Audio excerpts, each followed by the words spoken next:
checking to see who's here. We have Representative Pat Proctor up here, 40th District.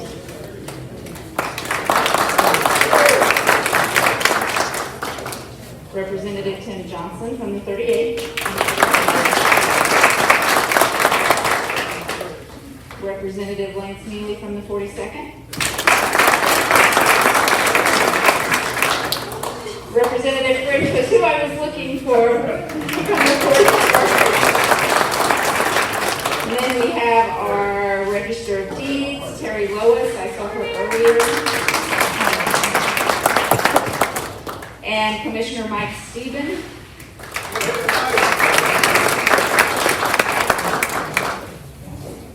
And then Martin Hart would like to take the mic for just a moment.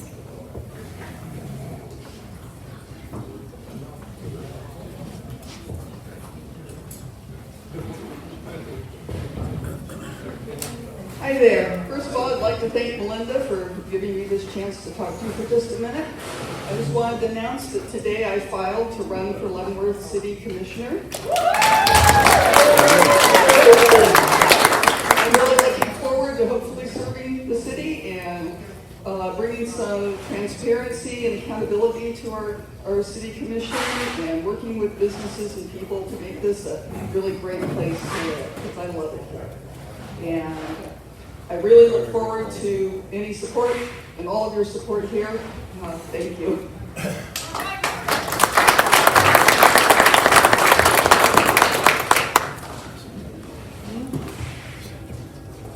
Just a few announcements. St. Patrick's Day Parade for the city of Leavenworth is 3/17. None of the representatives, I don't think, are available to be on the float that day. And the city is also requesting that if you ride a float, you have to be masked the entire time.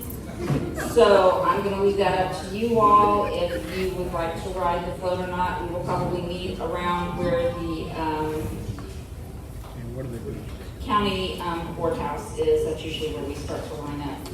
And then on the 13th is the Tonganoxie St. Patrick's Day Parade, and I know that Representative Neely will be on that, so if you would like to join that as well.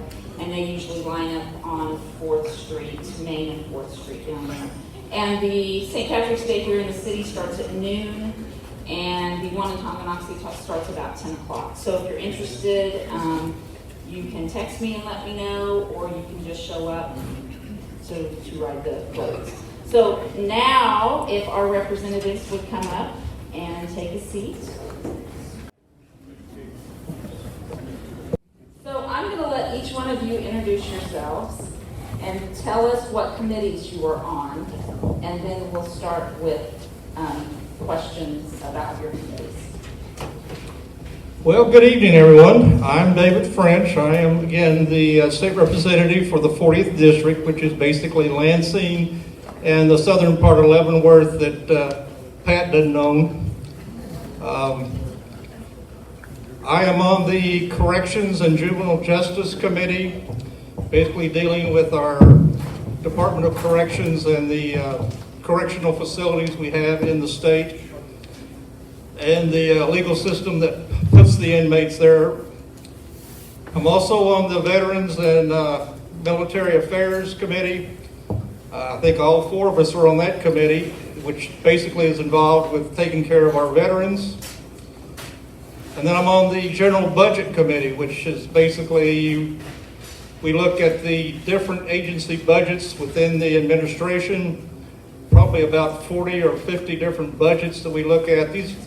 They come to us with their recommendations for what they need to do their job for the next year, and then we kind of tell them what they're going to get. So, but it's an interesting committee. So that's about all I have.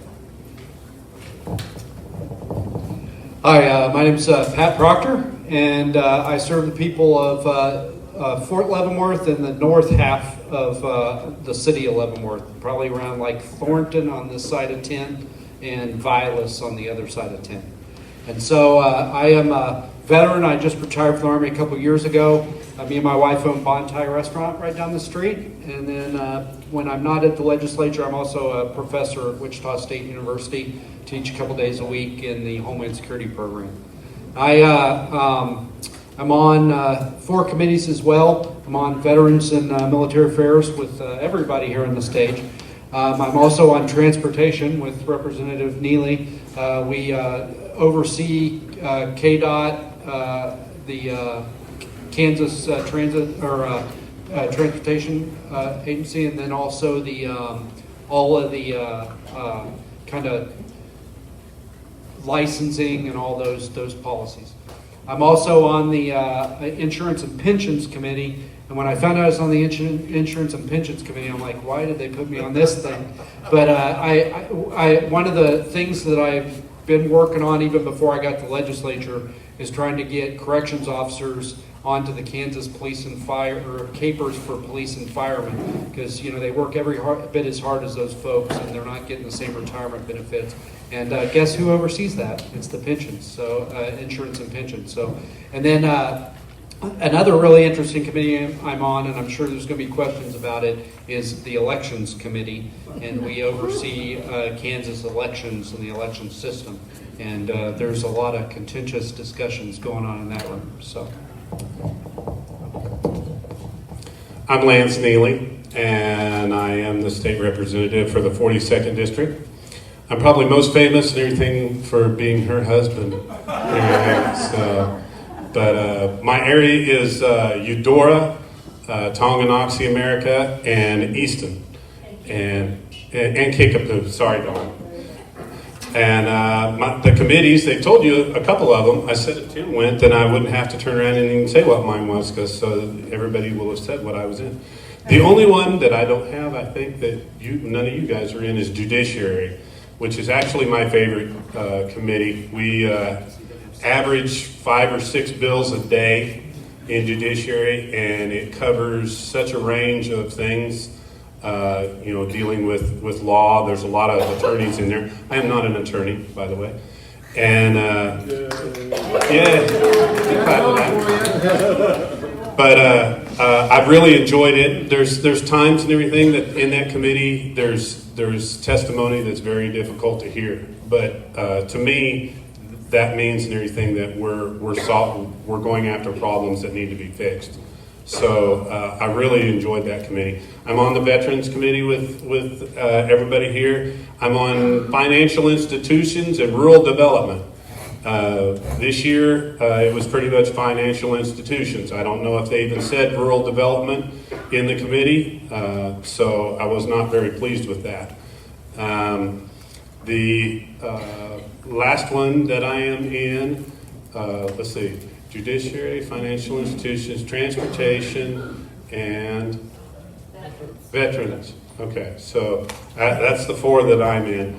And we have a good time. Tim's my roommate, so you all can buy him a sympathy card. Thank you so much. Yes, Tim Johnson. I have the Baser area. Actually, we come quite a ways up, almost to 4H Road in certain areas. We go down and include DeSoto. I go all the way down and pick up Gardner Lake, which is an interesting community. And I go over to the city limits of Tonganoxie and then a little bit around there. So I am really, truly his neighbor in more than one way. Yes, the Veterans Committee. And I want you to know this band of 4 are fearless there. We have had so much fun together on that committee. And there's a gentleman you often will see, Representative Ron Ellis from next door. We've adopted him. He thinks he lives in Leavenworth County now. But we've worked very hard on a bill to build a veterans home for Northeast Kansas folks. It has to be done. We are making progress. I will get to carry it on the floor here. It looks like Wednesday. The first bill, the finance bill, we're so hopeful.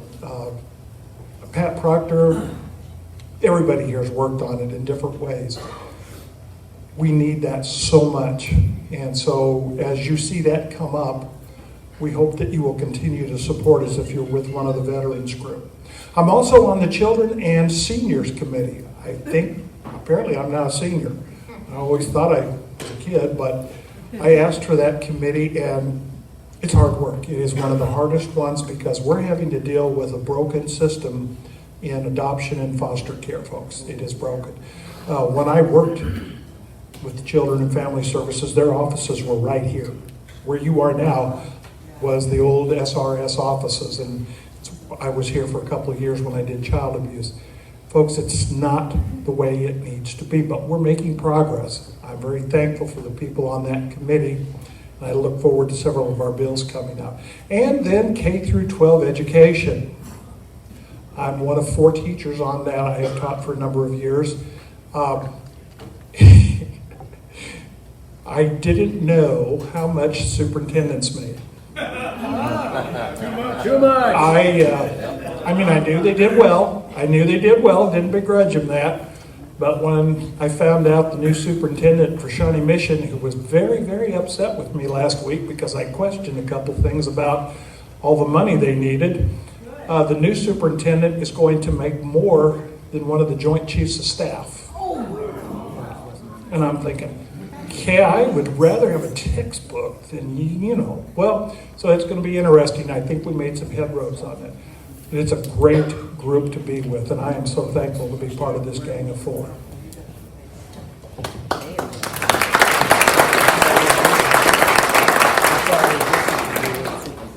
So I'm just going to throw out a topic to them and let them discuss that, and at the end tonight I'll let you all, I'll open it up for questions if there's something you don't feel like they answered or you have questions about something that wasn't brought up. So we're going to go with a hot topic right now, unemployment. So I will let Lance start that. Representative Neely, I'm so sorry. She knows because I've come home every day for the last 3 weeks what kind of topic this is. KDOL, to say that they FUPOD is such an understatement. Almost all of us up here have averaged probably 12 to 15 people a day calling and saying that they're not receiving their benefits. Some of them have not received their benefits all the way back since October. And I think all of us could turn around and just let that sink in for a second that you did not get paid since October. We've had people call up crying to us about trying to help and fix the problem. We were in the same boat that those people were in for a long period of time, in that KDOL was not answering our phone calls and they were not answering our emails. So we set up a system where our poor office assistants, who have been amazing this year, get the information. I have people, I've posted it on my Facebook page and things that way, to call my office and give the information to my office assistant, and then it's walked over most of the time to the KDOL to get these problems taken care of. And unfortunately, one of the first things that the new Secretary of Labor did was decide that everybody needed called. These people don't want a phone call. They don't want a phone call. They want their benefits processed, and they want their checks. So calling in and telling them that it's going to be a few more weeks or anything like that did nothing but make people more irate and more upset. And with that, I'll let one of the other ones talk about it and stuff. But this has been a horrendous, it's one of the biggest things that we've had to deal with up there. And I wish that I could do more for those people. And my wife will testify to this. I spent an hour and 40 minutes on Saturday speaking to one person about their situation and the possibility of help and what we could do for them. So and you're probably at this point wondering, why does it take from October to now to pay somebody the benefits, the unemployment benefits? The problem is that the 10,000 people that aren't getting benefits are stuck in line between 100,000, a million fraudulent claims. There are almost as many unemployment claims in this state as there are people working in this state. They did an audit, the post-audit came back for Department of Labor. They think as much as $600 million in fraudulent claims were paid. And I'll give you just one example. We own the restaurant down the street and a couple other towns. The other day we got a letter saying that my wife had filed for unemployment from our restaurant. Okay, yeah, and it gets worse because we did everything we were supposed to do. We filed all the paperwork and said this is fraudulent claim. I put in 1.5-inch letters with a big black Sharpie before I sent it back. This is fraud. Went to the website, filled out the fraud. This January, we got a 1099 saying they had paid the claim anyways. It's, it goes beyond, they'll blame, the computer system. Well, a computer system doesn't answer the phone. A human answers the phone. They say, we're working with antiquated equipment, and they conjure the ghost of Brownback. The ghost of Brownback didn't write a check that sent it up somewhere in Nigeria or something to my wife. It was an incompetent Department of Labor and an incompetent Secretary of Labor. And this isn't just, it's tragic what it's doing to Kansans that can't get their benefits, but it's even worse for all the businesses that next year are going to be paying as much for unemployment insurance as they do for their income taxes. And then they're going to have to turn around and let employees go because every one of those employees costs unemployment insurance. This goes beyond tragedy. This goes, in my opinion, to criminality. And I'll turn it over to you. And you'll hear the governor talk about the fact that it's because Brownback didn't update their antiquated computer system, and because this mass rush of unemployment, it just broke the system, and it's been broke since April of last year. But I think Connie may remember that the legislature actually approved $42 million to the Department of Labor back 4 years ago or something like that to upgrade their system. And where the money went, it didn't go to upgrade their system, that's for sure, because they were still using the same system that was there 12, 14 years ago. So they can't blame Brownback for that. She keeps trying to do that. She says that there was $300 million in fraudulent payouts. Unfortunately, from what I'm told, most of those fraudulent payouts went overseas, so there's no way to recover it. It's gone. That's $300 million a year in my money that's gone for good. We'll never see it again. In reality, we know that it's much more than $300 million. It is a tragedy for this state, and I don't have an answer for it. I just feel sorry for these people that continue to reach out to us and want us to do something. And I'm telling you, we really don't have a lot. I've been told that we walk stuff over, we call Department of Labor and try to intercede for these people, and it just irritates the people over there, and they will not work for the people that we try to get the help for. You want to answer questions now, or you go on back? Go ahead. I was just going to ask, is there going to be any prosecution of fraudulent claims? The ones that we I know when we had one of our briefings, he said this is going to have to be a federal investigation because it goes overseas. And I'm sure the FBI will jump right on that. Yeah, right. I think the three nations I heard, Ukraine, Nigeria, and China. Well, we're all Democrat supporters, so maybe the money will come back to Joe in a kind of a back way into the pocket. You know what I mean? Okay, so I'm going to go to another topic and then we'll answer questions at the end. So, KEMA bill. You can start it. Okay, you're in trouble now. So, the Kansas Emergency Management Act, we all lived a year of it. It's broke as hell. I mean, sorry for the colorful language, but it's broke as hell. I was out on the Capitol lawn on May 21st of last year screaming for the legislature to do something to rein in the governor. Because prior to May 21st of last year, the governor was really exercising unchecked power. There was really no mechanism to stop her from really running roughshod over our civil liberties and doing whatever the heck she wanted with the excuse of it's an emergency. And so the legislature last year put into place a mechanism that the counties could override her orders. And that's why until the city went and passed a mask mandate anyways, we weren't under a mask mandate here. We were giving people the information and trusting them to make the best decisions for themselves and their families for their health and safety. But really that was always a temporary solution. The intent was that we would come back in January and we would do something more permanent. And we just passed the first half of that here was that last week or yesterday? I think it was last week. It's all running together.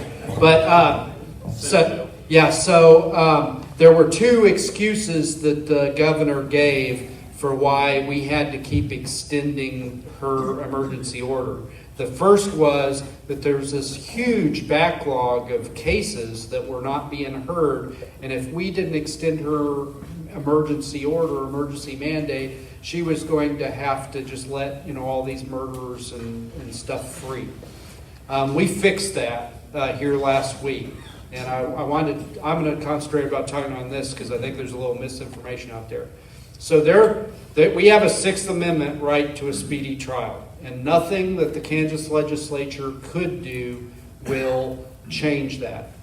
However, we also have a statute in Kansas that puts an actual number on that Sixth Amendment right. It says 150 days to get to trial. Now it always lasts longer for these big cases because the defense keeps stretching out and stretching it out and stretching it out, trying to wiggle out from under it. But it was in statute. And so what we did was we suspended that 150-day limit so that she can't use that as an excuse. Now, we suspended that for 3 years, and immediately everybody got on Facebook and Twitter and said that, I was going to make criminals wait 3 years for a trial, and none of us did that. None of us signed up for that. Nobody in the legislature signed up for that. All that was done was we suspended that 150-day limit so she couldn't use that as an excuse. The other piece, and I'm going to hand the mic over here, but the other piece is we've got to fix the emergency management statute so that there's some checks and balances on her power. And I'll turn it over to whoever wants to.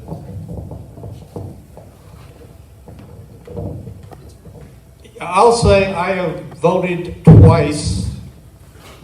twice, where my esteemed colleagues there voted yes. One was the extension in January, and we gave the governor another 10 weeks to exercise her emergency powers. I am just tired of kicking this can down the road. I don't favor giving this lady one more day of powers that she abuses.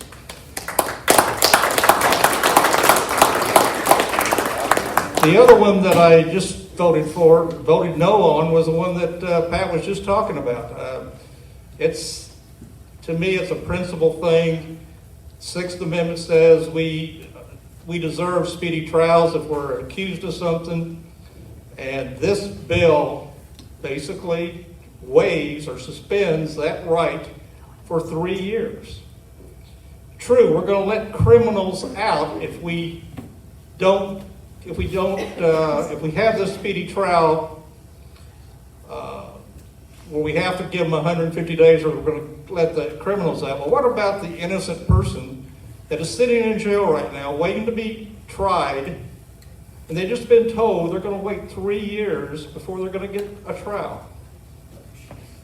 And so it's a principle thing with me. I voted no. I understand where they think it's going to go, but it was basically, to me, just giving the judicial system a blank check that say, You can keep somebody in jail for 3 years if you want to, and suspend their natural right under the Constitution. So these are two things that I voted against, where my colleagues voted for it. I'm not saying they voted wrong. I'm just saying I felt like those two things I had to make a stand on, and I did.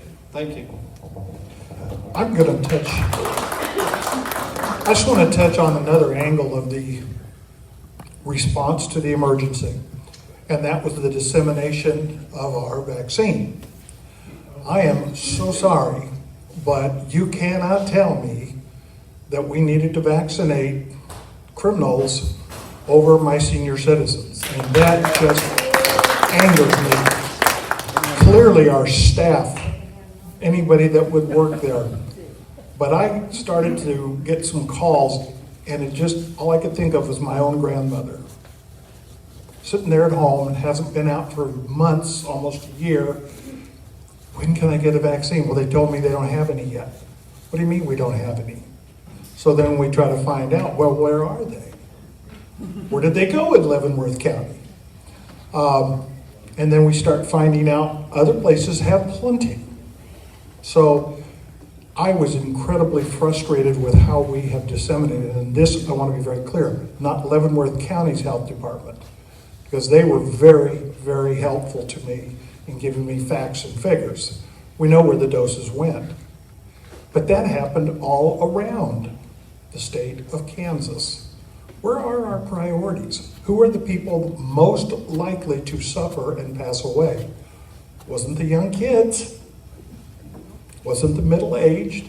It was those that are older, that have other conditions, and they deserved to be treated like they deserved a little bit of special treatment. So I was very, very upset, and I knew I am new to Topeka, but I just could not believe the callousness on that.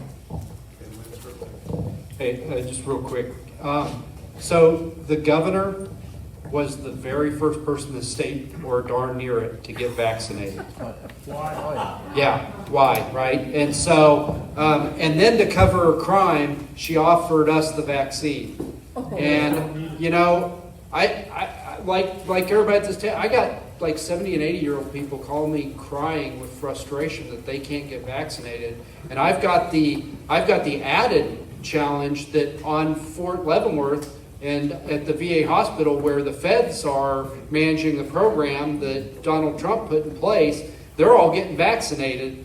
But here in town, folks that aren't able to prize themselves in one of those systems is not getting vaccinated. So everybody made their own decision. A lot of people are in higher risk than I am, but there ain't no way I'm getting a vaccine before anybody in my district. So. Okay. This is one of the reasons why I like judiciary so well. We're the ones that heard the Kima bill. There were many things that weren't brought out even onto the floor. To give you an idea, we're working towards making some of these restrictions permanent, that would be permanent on the governor. And that could be a good thing, that could be a bad thing. Next time it might be a Republican governor. Well, they're going to have the same restrictions unless they're changed. But there were many things that weren't brought out. And one of the things was that several people asked me is, why did we extend the emergency declaration? Well, there were so many reasons that it would take me hours to tell you, because we have covered this over a period of like 6 days in judiciary. But some of the biggest ones are that one of the people that is distributing the vaccinations is the National Guard. And without an emergency declaration, there is no way to pay them. And so they would immediately cease being able to be used for that purpose. So that's one of the reasons. There are millions and millions of dollars coming from the federal government. And without the emergency declaration, we don't get that money. And to say that Kansas is in a bad state, I think we've already discussed that. and everything, that we need help and everything, and it's got to come from the federal government. And one of the things that I keep hearing, that the reason that they're not paying, going back to the last issue we talked about, that they're not paying KDOL, is that they're hoping that the federal government will send some money in order to assist with it, because they claim they don't have the money to pay it. So those are some of the reasons and everything that we had to turn around and extend out the emergency declaration. We actually started off by, and I was one of them that actually helped propose this, moving it to January of 2022. And the reason being is that we would keep the restrictions on the governor until that period where we were back in session and we could either continue them or take them away. But now we have a supermajority and we need 84 people in order to keep the governor from vetoing. If we don't pass something by March 31st, these restrictions go away, okay? And if we do pass something and they only extend it a little amount, say till June, then we have to have at least 84 of us come back. Well, Pat's going to Hawaii, so, he may not be there. But we can only miss, I think it's 3 people. There's only 3 people, 3 representatives. If 3 of us do not show up, she can veto it, and she gets all her powers back. And so our object was to turn around and maintain those restrictions on her to do that. And, like I said, we've been hearing this over and over and over again. It started off, and I think we basically have adapted the same bill and the same restrictions that we had in the HB 2016 bill, which was the one from last year. And then we just added a few more on there for her. And but there were a lot of things that we discussed and everything that they didn't get to hear because it just happened in that committee. And that's unfortunate and everything that they don't get to hear, everybody doesn't get to hear what's going on and everything in every committee, but that would be impossible. So anyway, I'll let you go on to the next topic or whatever we're doing. Well, I can open it up for questioning. Today, they had 23 bills they had to hear, and they still made it here on time tonight. So that was quite a busy day. Hey, Lance, you made that comment about the federal government hoping to get some money. Why don't they take 91% of that $2 trillion that they're giving to Nancy Pelosi and all these other countries and give it to the people that pay the taxes on that? There's a lot of foreign aid that should be staying in the United States. I agree with you wholeheartedly on that. I know. I was just making a blanket statement. I know you guys. Pat's got more power than me asking that question. Hi, Ryan Grossman. I'm here in Leavenworth. First, I want to thank you for mentioning the Leavenworth Health Department. I'm a member of the VA after serving my 20 years. I actually got offered my shot here in Leavenworth through the health department before the VA did it. So the health department's doing a great job, so I thank that. My question really is for Representative Proctor. My taxes are just starting to get out of control. Property taxes, and I don't mind paying my fair share, but how about just one pocket at a time and not all 4 of my pockets? Yeah. Can you just update us on property taxes and those kind of things? So I don't know if probably most people in this room don't get the Leavenworth Times, and I wouldn't either if I didn't have to. But there's a front page story here last week. We heard earlier in the year that the county's valuations, the value that they put on all the properties, was going to go up about 6.5. Well, surprise, it's going to go up almost 9. It's kind of early Christmas in February, right? For years and years and years, the municipalities, the counties, the cities have been able to not raise your mill levy and still reap these big windfalls in terms of property valuations, right? Here in Leavenworth, the city of Leavenworth, I mean, it's $100,000 to $200,000 more every year that they're getting in property taxes. And in the county, it's, multiply that times all the, all the municipalities, all the homes, all the commercial properties. The taxes are going up 5 to 8% every year. But when you get your Leavenworth Times, and they've met on the budget, it says property taxes remain flat. Well, you know what? I ain't seen a flat property tax since I come to Leavenworth in 2006. And so it's a backdoor way to raise your taxes without the city or the county having to actually vote on changing the mill levy. And it's got to stop. It's got to stop. And so there's a bill making its way through the Senate right now, Senate Bill 13, which will bring accountability back to our property tax system. It will make cities and counties actually vote if the property tax income is going to go up. Not mill levy going up, but if the valuations go up and they're going to reap a big windfall like they do every year, they're going to have to raise their hand and say, yes, I am going to raise the taxes on all of my neighbors. And you'd be amazed how all of a sudden we're going to start getting some mill levy cuts when they got to raise their hand and say, yes, I'm going to raise your taxes. And so I am absolutely going to support that bill when it comes to the House. And guess what? We got a supermajority. So, Kelly, who? Yeah. I was just going to bring up, this is a small potato to you, but a year ago, our commissioner, Mike Steben and Doug Smith, were trying to get tax relief for the southern part of the county affected by the tornado. COVID shut that bill down. I mean, literally, things were going along and they closed. They never got it through. We both promised, Lance and I did, because that's our part of our district, we would try our best. I don't know if we will for sure, but things looked a lot better tonight when I got a little email. Your bill is alive, 3 exclamation points, and I could call Mike Steben back and he wouldn't cuss at me anymore than I would. No, he didn't. No, he did yell. But we've worked very hard on this bill, and it's a fair way for tax abatement for those that suffered losses. Now, my house was hit. It was. It just was the last one hit. And so I know what happened to these people, but clearly that is one way that we could do something for those who lost those buildings and outbuildings.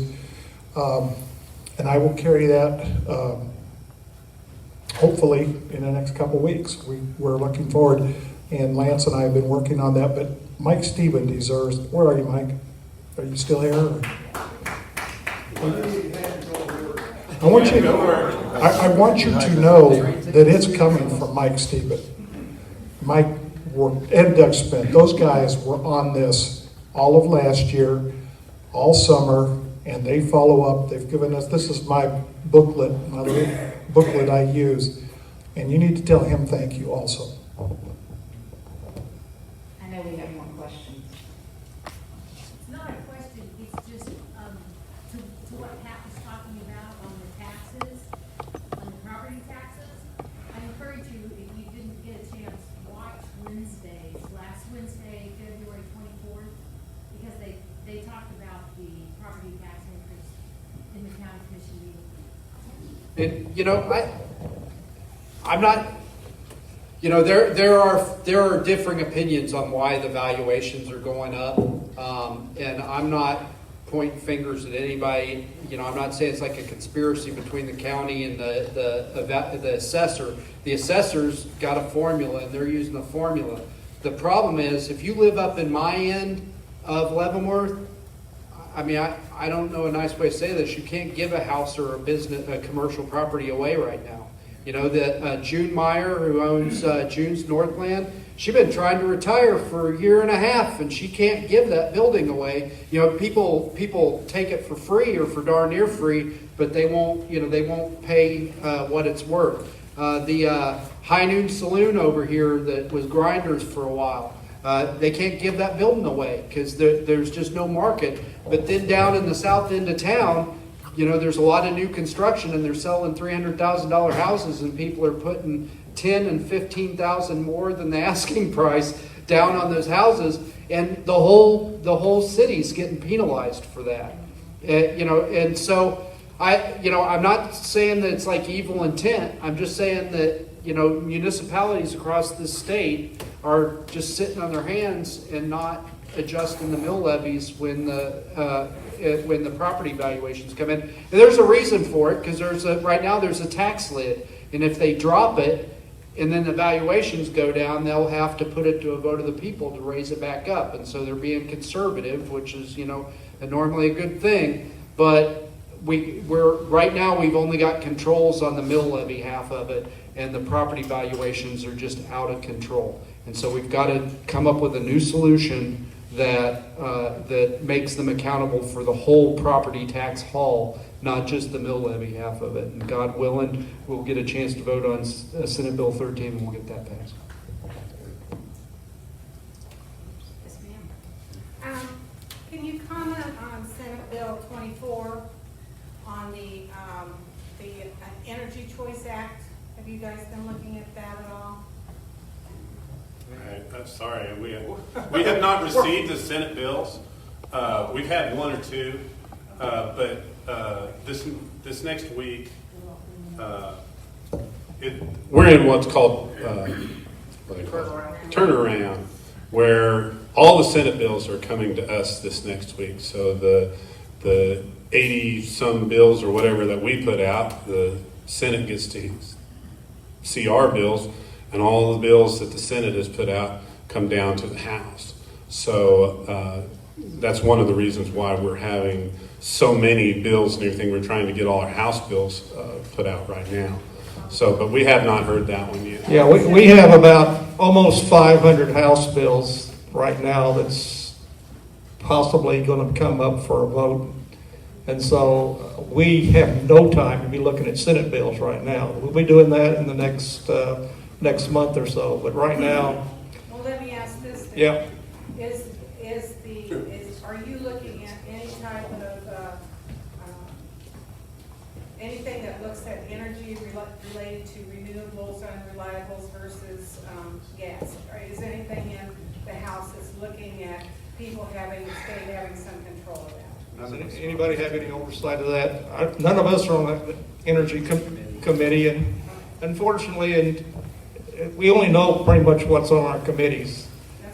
We just don't have time to be looking at every single House bill that comes up until it comes on the floor to be voted on.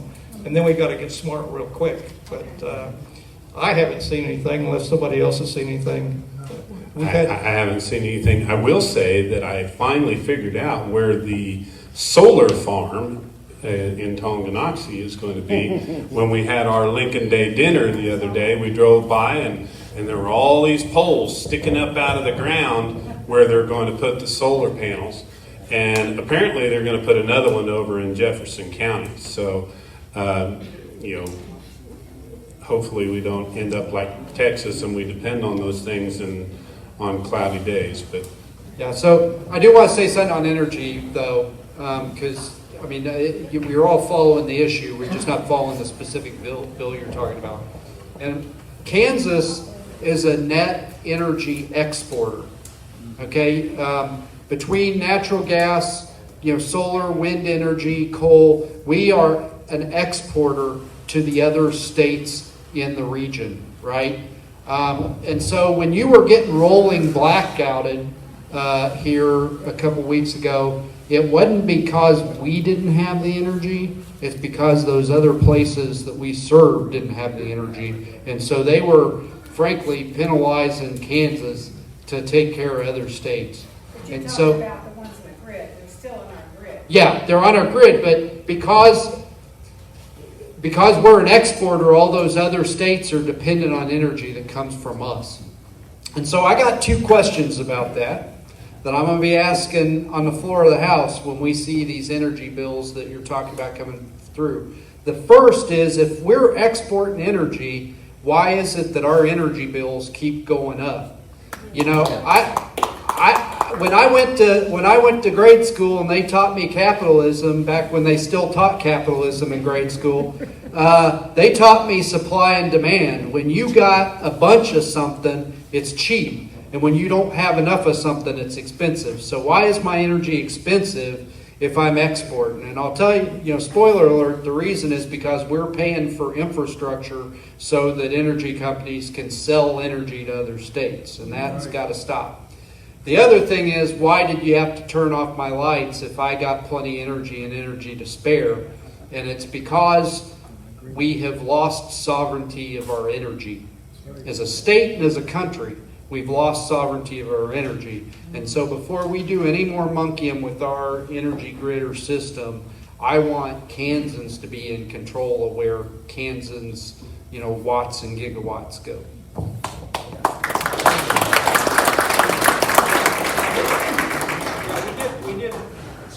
We did have one bill today that came up about Evergy down in Wichita had decided they wanted to put up 100-foot poles about 5 feet across in people's front yards.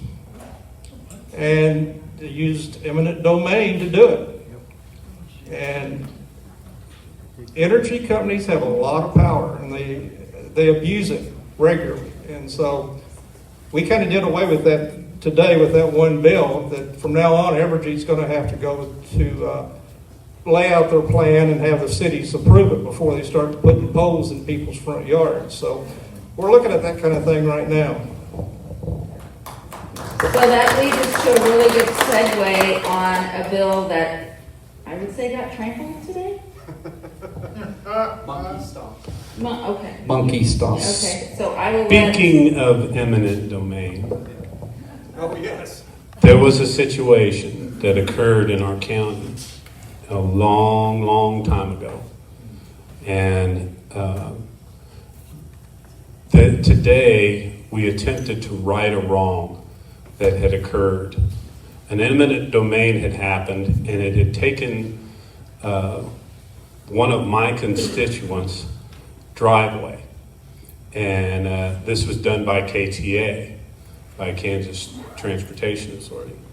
And it was out along I-70. So what happened today is the interesting part.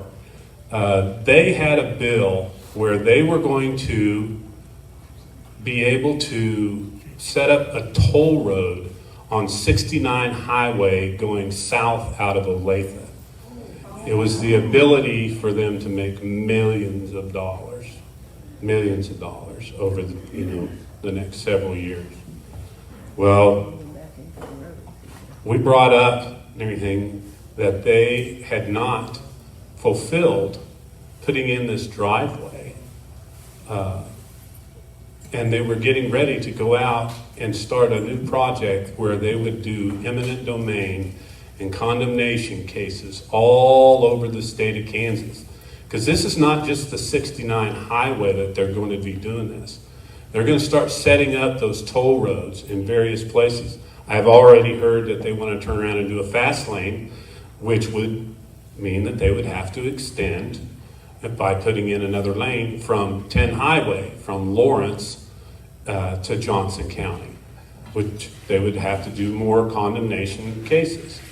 So today I brought up that they needed to fix this driveway. And I put it as an amendment on their great big $1 million toll bill. And they got scared. And they had told me that they were just going to turn around and treat it as a bad amendment, but they lied. And they turned around and did what's called ruling whether it was germane, whether it had anything to do with the bill. And they voted that it didn't. And there was a groan kind of across the House and everything when they decided that it wasn't germane. Myself and Pat Proctor got up there and spoke and everything to the amendment. And I think what happened was, after we spoke, they got scared. And they thought, this could really pass. And we could end up having to spend money and everything to turn around and put in this driveway. And so they turned around and said, yeah, no, you can't, basically you can't do this. And so, there wasn't much I could do about them saying that it had nothing to do with the bill, except that then we got to vote on the bill. So we went back up and we sat in our seats. And we now vote virtually on our computers. So if you vote yes, it's green. If you vote no, it's red, okay? Red. We're voting against this bill. And we sat up there, everything with our thumbs down. And then it went red, red, red, red, red, red, all the way across the House floor. And we killed their multi-million-dollar bill, 72 to 54. I think we got their attention. Hey, first of all, another round of applause for this guy for standing up for.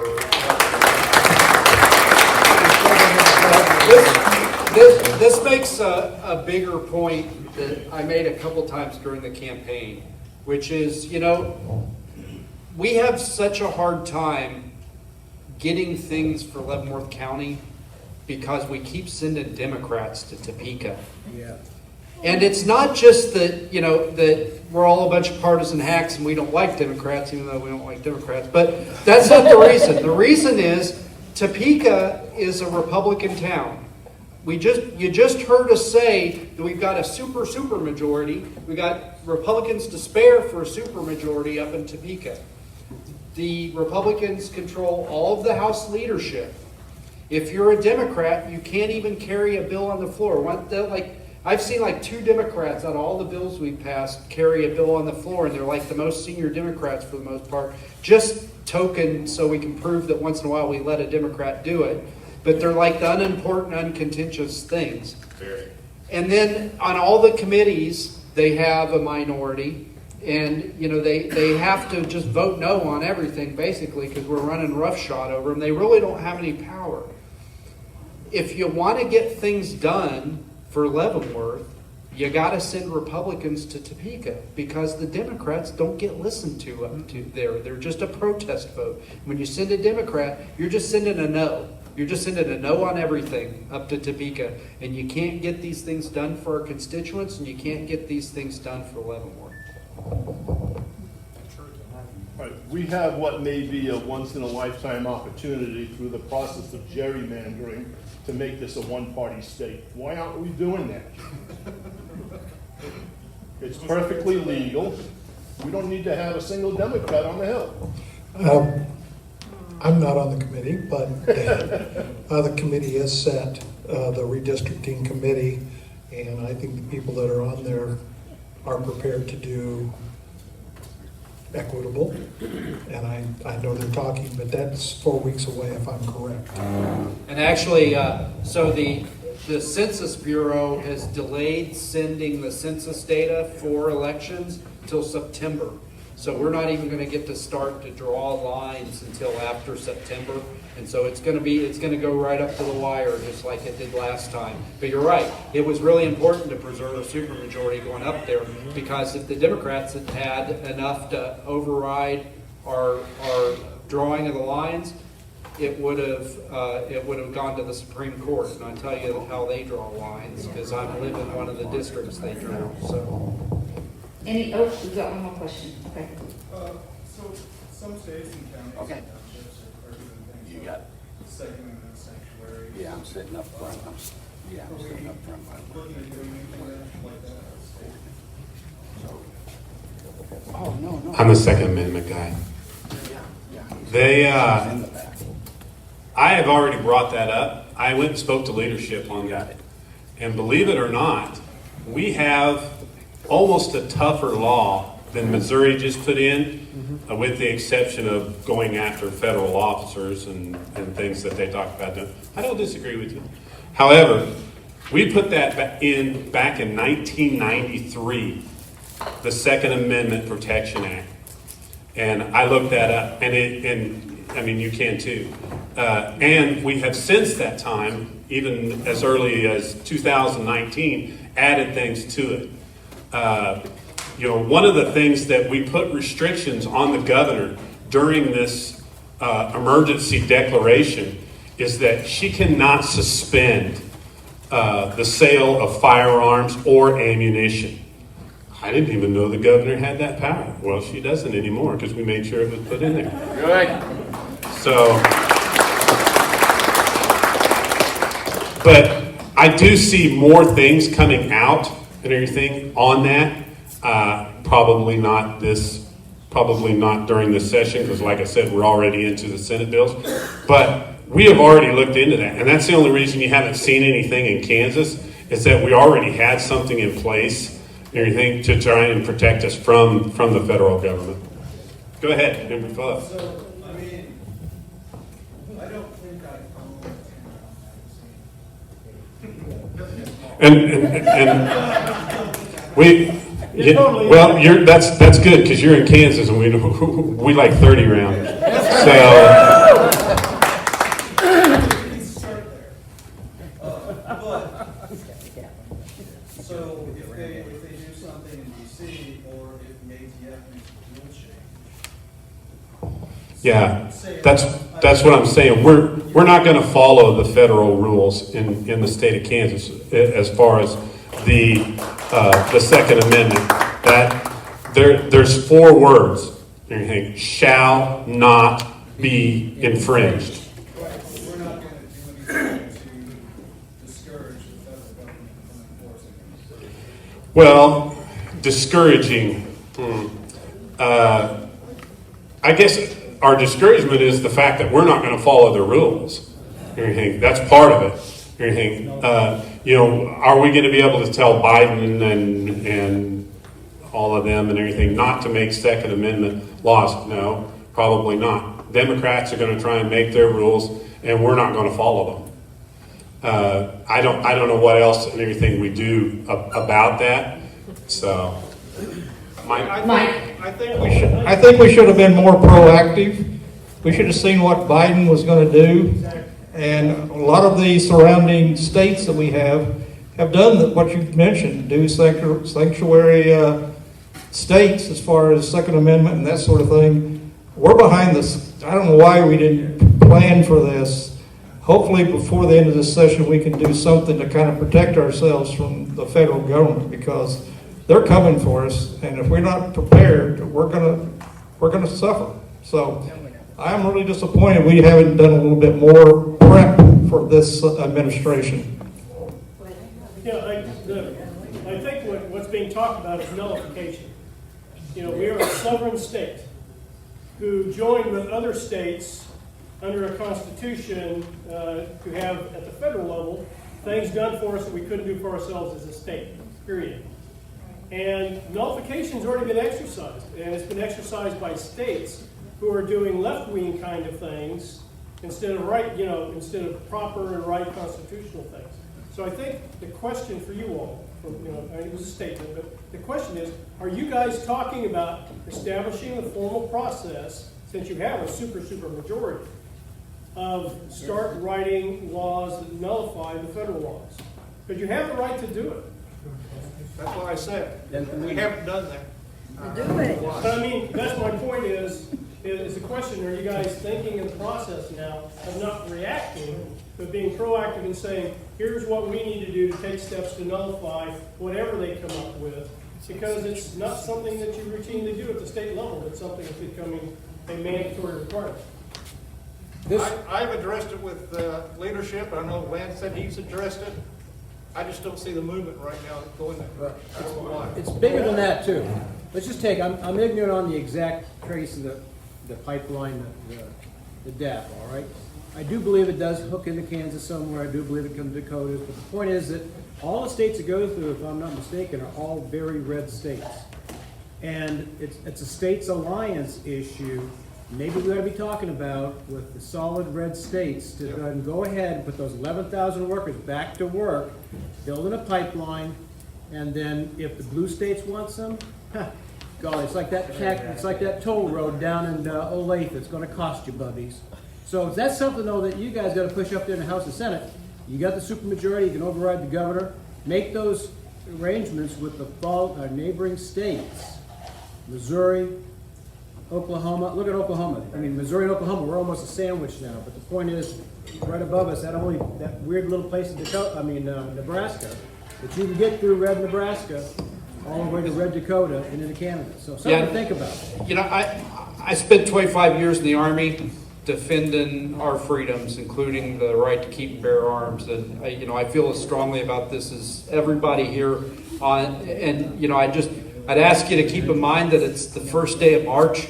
We've been up there, like 5-6 weeks, and we had some really big, huge, keep the state from going bankrupt issues to hit up front. But, everybody up here on the stage is passionate about this. And, I absolutely think that something like our surrounding states are doing is something that we need to run down. And again, we talked about Senate bills. I don't know what's going on over there. It may be that it's already over there and making its way through. But I think we all stand on that. But So I'm going to go ahead and close it down, and these guys will be here for a little bit, but I'd like a round of applause. They came in today after hearing 23 bills.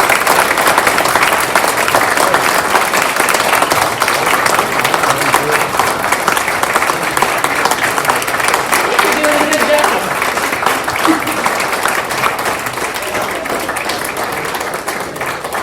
So I hope this educated you tonight. You got to hear exactly what's going on in Topeka. We plan on doing a couple more of these probably after the Senate bills, so we can all hear what the Senate is doing.